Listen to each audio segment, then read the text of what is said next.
Have you ever watched a spacecraft trajectory plotted on a screen and noticed that instead of flying in a straight line toward its destination, it curves around a planet, swings through a completely different part of the solar system, and emerges traveling faster and in a different direction than when it arrived, all without firing a single engine? The maneuver looks almost like cheating, as if the spacecraft has somehow acquired energy and momentum from nowhere, violating the conservation laws that govern everything else in physics. But nothing is being violated.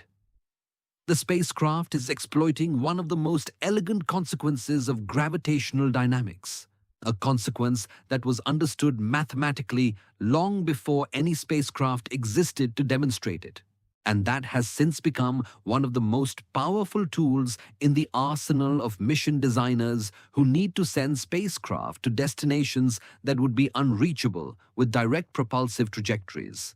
Understanding how a spacecraft uses gravity to change direction requires understanding what gravity actually does to a moving object, why that effect is asymmetric when the gravitational source is itself moving through space, and how mission designers translate that asymmetry into precisely calculated trajectory changes that can redirect a spacecraft across the solar system with extraordinary efficiency. The starting point is a deceptively simple physical observation. Gravity changes the direction of a moving object without doing any work on it in the thermodynamic sense. When a spacecraft falls toward a planet, gravity accelerates it, increasing its speed. When the spacecraft moves away from the planet after the closest approach, gravity decelerates it, decreasing its speed. If the spacecraft starts far enough from the planet that the planet's gravity is negligible, and ends far enough from the planet that the planet's gravity is again negligible, the spacecraft's speed at the end of the encounter is exactly the same as its speed at the beginning. This is a consequence of energy conservation. The kinetic energy the spacecraft gains falling toward the planet is exactly equal to the kinetic energy it loses climbing away from the planet. So the net energy change over the complete encounter is zero. What has changed is the direction of the velocity vector. The spacecraft's velocity is the same magnitude at the end of the encounter as at the beginning, but it is pointing in a different direction. The planet has acted as a gravitational mirror, reflecting the spacecraft's velocity without changing its magnitude in the reference frame of the planet. This is where the critical insight enters. The planet's reference frame is not the same as the sun's reference frame because the planet is itself moving around the sun at orbital velocity. What appears as a symmetric exchange of kinetic energy in the planet's reference frame, with the spacecraft arriving and departing at the same speed relative to the planet, appears as an asymmetric exchange in the sun's reference frame, where the spacecraft arrives with one velocity relative to the sun and departs with a different velocity relative to the sun. The transformation between the two reference frames involves adding the planet's orbital velocity to the spacecraft's velocity relative to the planet, and the direction of the planet's orbital velocity relative to the spacecraft's departure direction is what determines whether the spacecraft ends up faster or slower relative to the sun after the encounter. If the spacecraft is deflected so that its departure velocity relative to the planet has a component in the same direction as the planet's orbital velocity around the sun, the spacecraft gains speed relative to the sun. If the deflection is in the opposite direction, the spacecraft loses speed relative to the sun. The momentum that the spacecraft gains or loses comes from the planet, which experiences an equal and opposite change in its own momentum. But because the planet is so enormously more massive than any spacecraft, the change in the planet's orbital velocity is completely unmeasurable. The geometry of this momentum exchange is what mission designers manipulate when they plan a gravity assist trajectory. The key parameter is the orientation of the hyperbolic path that the spacecraft follows as it swings around the planet. which is determined by the spacecraft's velocity and direction relative to the planet at the moment it enters the planet's sphere of gravitational influence, and by the closest approach distance, called the periapsis of the hyperbola. A closer periapsis produces a more sharply curved hyperbola and a larger deflection angle, but also subjects the spacecraft to more intense gravitational acceleration and to greater risk from the planet's upper atmosphere if the periapsis is too low. A more distant periapsis produces a shallower deflection with a smaller velocity change. The mission designer selects the periapsis altitude and the approach geometry to produce exactly the required change in velocity direction and magnitude that will redirect the spacecraft onto the desired onward trajectory. And achieving this with the precision needed for subsequent mission phases requires targeting the periapsis to within a few kilometers at distances of hundreds of millions of kilometers from Earth. The Voyager missions provide the most celebrated example of gravity assist trajectories in the history of space exploration, and examining them in detail illustrates just how transformative this technique can be for missions to the outer solar system.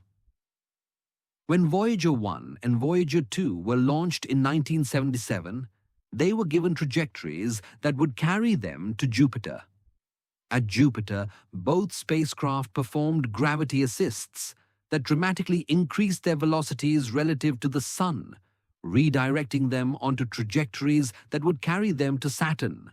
At Saturn, Voyager 1 performed a gravity assist that sent it on a trajectory out of the ecliptic plane and toward the boundary of the solar system, while Voyager 2 performed a more carefully calculated gravity assist at Saturn that preserved the option to continue to Uranus and Neptune.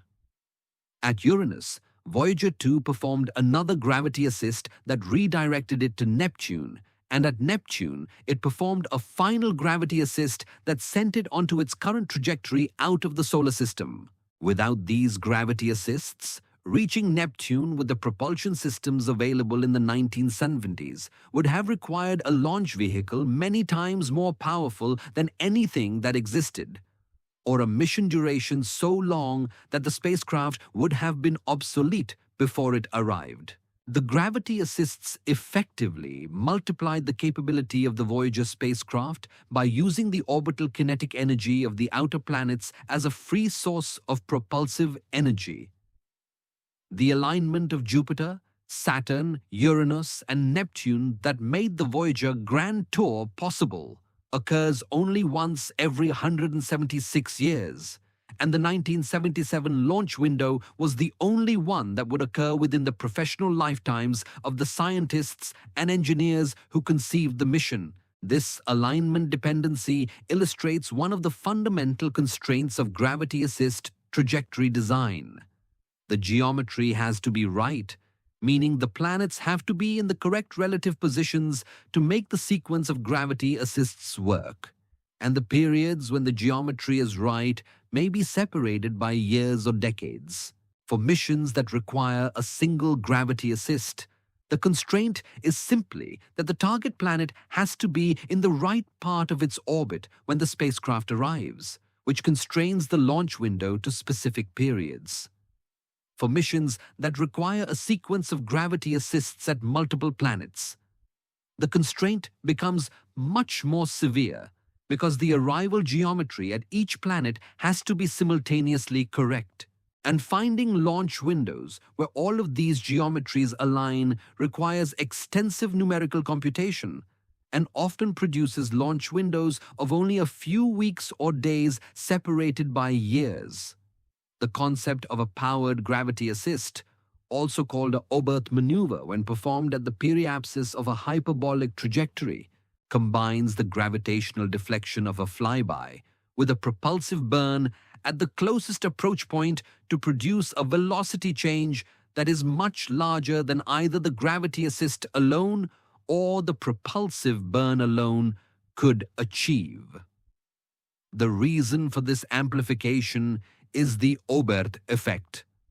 A propulsive burn performed at high velocity produces more kinetic energy than the same burn performed at low velocity, because the work done by the engine is the product of the force and the distance traveled during the burn. And at higher velocity, the spacecraft travels farther during the same burn duration. At the periapsis of a hyperbolic flyby, the spacecraft is moving at its maximum velocity during the encounter, which is the sum of the hyperbolic excess velocity and the additional velocity gained by falling deep into the planet's gravity well.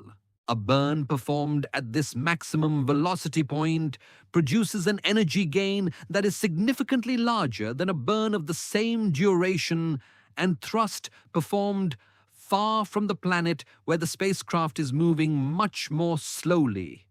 The MESSENGER mission to Mercury used a sequence of powered gravity assists at Venus and Mercury itself to gradually reduce its velocity relative to Mercury to a level where orbital insertion was achievable, with the propulsive burns at each periapsis being amplified by the Oberth effect to produce orbit-shaping effects that would have required much more propellant to achieve through burns performed at greater distances from the planets. The lunar gravity assist is a specialized application of the gravity assist concept that has been used extensively for missions launched from Earth that need to escape the Earth-Moon system or to change their orbital plane at low propellant cost. The Moon orbits the Earth at approximately 1 kilometer per second and can provide a gravity assist that changes a spacecraft's velocity by up to approximately 1 kilometer per second in the Earth-centered reference frame, which is enough to make a significant difference to the orbit of a spacecraft that has already been placed in a high Earth orbit. The IC-3 spacecraft, launched in 1978, used a complex series of lunar gravity assists to be redirected from its original halo orbit around the Sun-Earth Lagrange point to an intercept trajectory with the comet Giacobini-Zinner, becoming the first spacecraft to visit a comet. More recently, several lunar missions have used lunar gravity assists to reach highly elliptical or highly inclined Earth orbits that would have required prohibitive propellant expenditure to reach through direct transfers from the launch orbit. The ballistic capture trajectory is a related concept that uses the gravitational dynamics of the three-body system formed by the Sun, a planet, and a spacecraft to achieve orbit insertion around the planet without a propulsive deceleration burn. In a conventional planetary orbit insertion, the spacecraft arrives at the planet with a hyperbolic excess velocity and must perform a retrograde burn at periapsis to decelerate below escape velocity and allow the planet's gravity to capture it into orbit. This deceleration burn is typically one of the largest propulsive maneuvers of the entire mission and consumes a large fraction of the total propellant budget. In a ballistic capture trajectory, the spacecraft is placed on a trajectory that approaches the planet from the vicinity of one of the Sun-planet Lagrange points, where the gravitational dynamics of the three-body system can temporarily capture the spacecraft into a chaotic orbit around the planet without any propulsive deceleration. The capture is not stable, and a small propulsive burn is eventually needed to stabilize the orbit. But this stabilization burn is much smaller than the conventional orbit insertion burn. The trade-off is mission duration. Ballistic capture trajectories typically take much longer to reach the destination than direct transfer trajectories, and the extended transit time may be unacceptable for missions with time-sensitive science objectives or crew health constraints. The Interplanetary Transport Network is a conceptual framework for understanding how gravity assists and low-energy trajectories can be combined to move spacecraft through the solar system using very little propellant by exploiting the gravitational dynamics of the entire system of Sun-planet and planet-moon three-body problems simultaneously. The network consists of a web of low-energy pathways connecting the Lagrange points of different planetary systems, and spacecraft traveling along these pathways can be redirected from one planetary system to another with propulsive maneuvers that are far smaller than those required for conventional Hohmann transfers. The practical limitation of the interplanetary transport network is time. The low-energy pathways are extremely slow, and missions that use them may take decades to travel between destinations that a conventional transfer could reach in years. For missions to small bodies where the science objectives are not time-sensitive and the mass savings from reduced propellant requirements enable a smaller and cheaper launch vehicle, the interplanetary transport network offers genuine advantages that have been exploited by several actual missions, including the Genesis Solar Wind Sample Return mission and the Grail Lunar Gravity mission. The use of atmospheric drag as a quasi-gravitational trajectory modification tool, called aerobraking or aerocapture depending on the intensity and purpose of the atmospheric interaction, extends the concept of using the planet's physical presence to redirect a spacecraft without propellant beyond the gravitational domain and into the aerodynamic domain. In aerobraking, a spacecraft performs a series of passes through the upper atmosphere of a planet, each pass removing a small amount of orbital energy through aerodynamic drag and gradually lowering the orbit over dozens or hundreds of passes until the desired orbit is achieved. In aerocapture, a single pass through the atmosphere removes enough energy to capture the spacecraft from a hyperbolic approach trajectory into a bound orbit around the planet, with a subsequent small propulsive burn to raise the periapsis out of the atmosphere. Both techniques effectively use the planet's atmosphere as a propellant-free braking medium, trading the time and operational complexity of many atmospheric passes for a large reduction in the propellant mass that would otherwise be needed for a conventional propulsive orbit insertion. Mars, Reconnaissance Orbiter, Mars Odyssey, and several Venus missions have used aerobraking to achieve their final science orbits after conventional orbit insertions that left the spacecraft in highly elliptical orbits that would have required much more propellant to circularize through propulsive burns alone. What the complete picture of gravitational trajectory modification reveals is that the gravity of planets and moons is not simply an obstacle that spacecraft have to overcome through brute force propulsion, but a resource that can be harvested and redirected to accomplish mission objectives that would be impossible through propulsion alone. The gravity assist, the powered flyby, the ballistic capture, the interplanetary transport network, and aerobraking are all manifestations of the same fundamental principle: that a spacecraft moving through the gravitational field of the solar system is embedded in a physical environment of extraordinary richness and complexity, and that the most capable mission designers are those who understand that environment deeply enough to work with its dynamics rather than against them. Every kilogram of propellant saved through a gravity assist or a low-energy trajectory is a kilogram that can be reallocated to science instruments, additional fuel for extended operations, or simply removed from the launch mass to reduce cost.